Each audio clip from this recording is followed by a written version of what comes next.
So I was thinking about what type of course would be good for beginners learning to code, and that reminded me of some of the issues I've seen in coding tutorials over the years. All right, everybody, today we're going to cover closures in JavaScript. It's just that simple. See, this is a closure and it's so simple, so we can move on to something a little more complex. Now we'll move on to asynchronous JavaScript with promises. It's really simple. See, you can see this code here. It explains it all pretty easily. It's just that simple. All right, let's start by initializing some variables. Don't worry about this part. I'll explain it later. So next we'll define our function.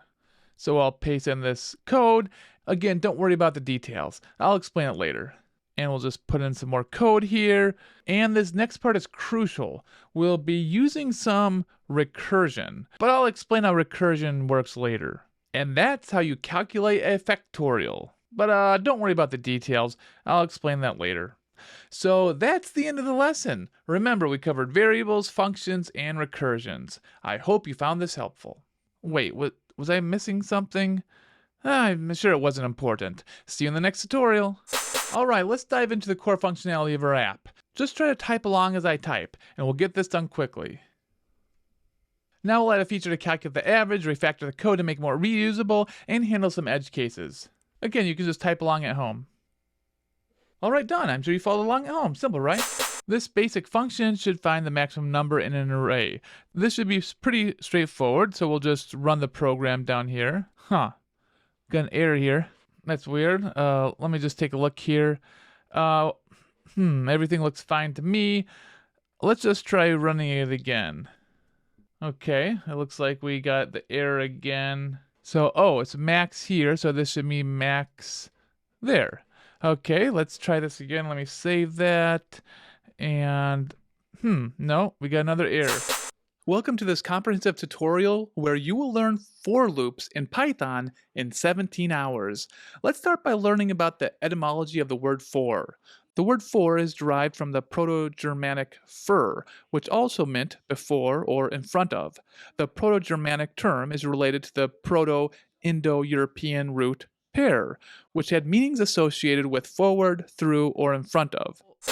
Hello everyone, today we're going to build a full-fledged social media platform from scratch in just 2 minutes. By the end of this tutorial, you'll be a coding expert. We got our project structure. We'll have a back end, a front end, a database, and some APIs. So I just need the HTML for the front end. We'll just paste that in really quick here.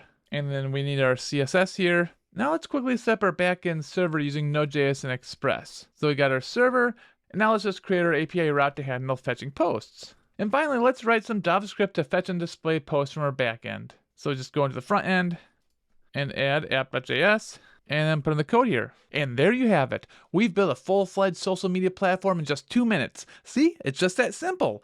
By now, you should be a coding expert. I discovered a product that avoids these common pitfalls and is a great resource for people learning to code.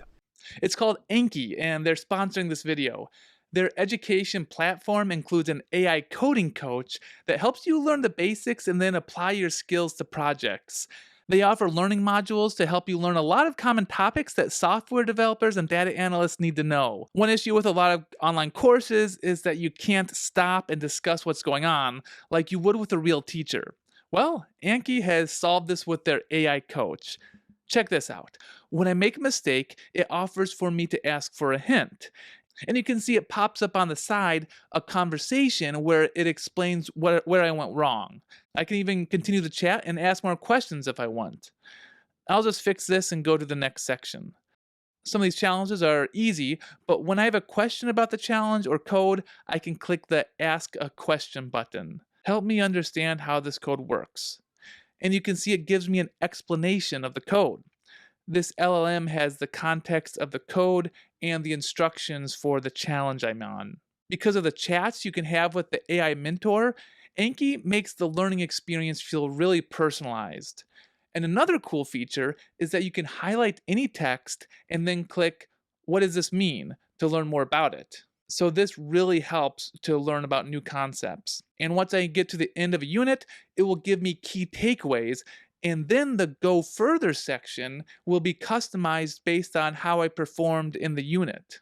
I really think this is a smart way to incorporate AI to help people learn to code, and I definitely recommend it. Enki is not free, but it's very affordable for what you get. So you can check out my link in the description, enki.com/bo, to get a free trial and a 10% discount.